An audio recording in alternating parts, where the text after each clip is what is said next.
Welcome to the Dark Side et bienvenue dans l'Ocro, votre chaîne consacrée exclusivement à l'univers Star Wars. Alors aujourd'hui dans l'Ocro, nous allons parler de boules de cristal et de sabres laser.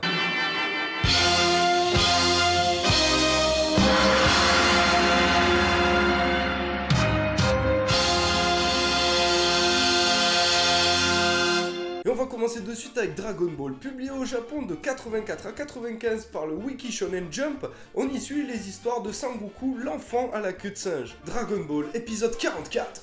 Goku to nakama to kiken ga ippai. Alors l'épisode 44, on peut y voir Sangoku se diriger vers Metropolis. Là-bas, il compte y retrouver Bulma afin qu'elle répare le radar qu'il a pété précédemment. Alors après de nombreuses aventures dans la ville, un policier amène Goku jusqu'à chez Bulma qui finit par réparer le radar. Alors on peut remarquer dans la chambre de Bulma un robot ressemblant étrangement à R2-D2, mais également une navette impériale de classe lambda et un Landspeeder. Ici on voit très clairement que Toriyama nous montre toute l'influence que Star Wars a eue sur son œuvre. Et continuons un peu dans la même lancée en parlant de Dragon Ball, l'armée du ruban rouge. Quatrième film de Dragon Ball sorti en 1996, ici on suit toujours les aventures de Sangoku, celui est confronté une nouvelle fois à la terrible armée du ruban rouge, armée qu'il détruira lui-même. Pour ceux qui ne se souviennent pas, le docteur Gero est un des membres de l'armée du ruban rouge. C'est d'ailleurs cet homme qui créera plus tard les cyborgs. Alors durant ce quatrième opus de Dragon Ball, on peut apercevoir une course-poursuite dans la forêt entre Goku et les forces du ruban rouge, scène qui rappelle assez étrangement la scène de l'épisode 6 sur la lune forestière d'Endor. Dragon Ball regorge de pépites, prenez par exemple l'épisode 110 de Dragon Ball.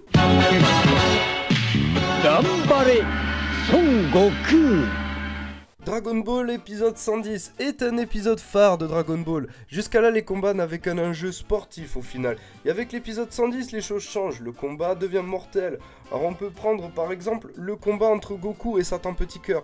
Un combat ultra violent comparé au début de Dragon Ball. C'est également durant cet épisode que l'on peut voir Goku à bord d'un Landspeeder qui ressemble étrangement au Landspeeder de Luke Skywalker dans l'épisode 4, Un Nouvel Espoir.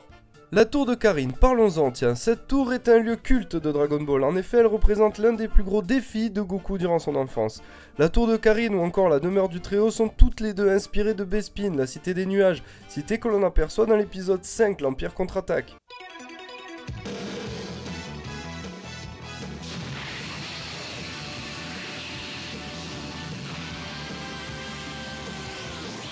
Dragon Ball Z, série animée par la Toei Animation, paraît au Japon de 89 à 96. Dragon Ball Z se constitue de 291 épisodes de 25 minutes. Et là dans Dragon Ball Z, place aux combats destructeurs et aux enjeux mortels.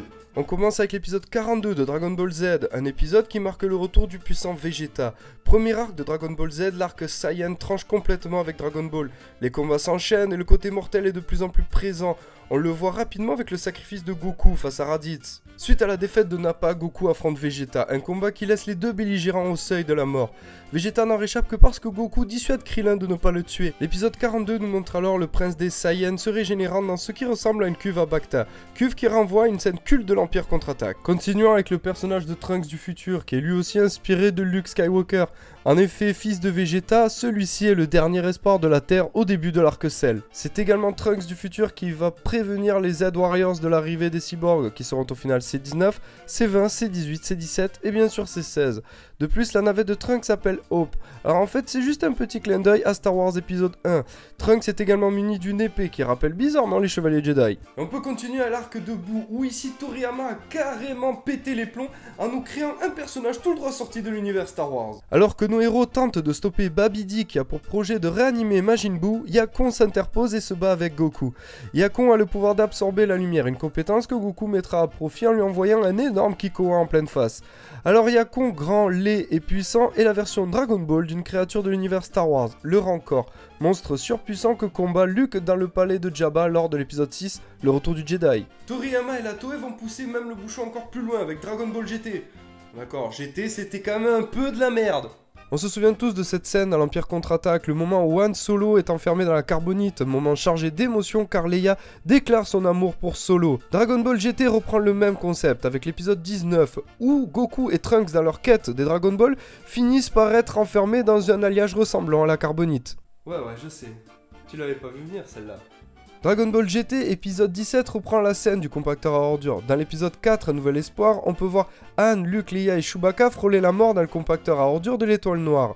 GT reprend la même scène, on peut y voir Pan qui est piégé dans le compacteur à ordures du professeur Mew, un professeur absolument diabolique. Celle-ci parviendra néanmoins à s'en sortir en envoyant un gros Kikoa qui fera exploser les portes du compacteur. C'est la fin de cet épisode, j'espère que vous l'avez aimé. Si c'est le cas, n'hésitez pas à lâcher un max de pouces bleus, ça m'aiderait énormément. N'hésitez également pas à commenter la vidéo et à dire ce que vous avez pensé justement de cet épisode qui est un épisode un peu spécial vu que j'ai mélangé deux univers, mais j'avais vraiment envie de vous faire plaisir, de me faire plaisir. Voilà, c'est pour ça que j'ai fait cet épisode. N'hésitez pas également à voir en description, il y a plein de trucs sympas. Il y a Tall Star Wars To Me, voilà, qui est un autre youtubeur qui fait des super vidéos. Alors c'est des vidéos sur les news de Star Wars, donc si vous avez envie d'être au courant des dernières nouveautés, il faut aller checker sa chaîne. Également dans la description, la force c'est bien, le côté obscur c'est mieux. Nico en ce moment il est chaud bouillant, il publie à mort, il publie des trucs vraiment super. Donc franchement c'est le moment d'aller check, c'est sa page Facebook. Également je vous annonce que je vais faire plus de live, enfin que je vais faire des lives. J'ai fait un live cette semaine et ça a plutôt bien marché, donc j'ai vraiment envie de refaire des lives. Donc je pense que j'en ferai entre 1 par semaine et 2 par semaine. Donc voilà, pour savoir quand est-ce qu'il y a les lives, ça sera sur la page Facebook et sur le compte Twitter pour savoir l'horaire, etc.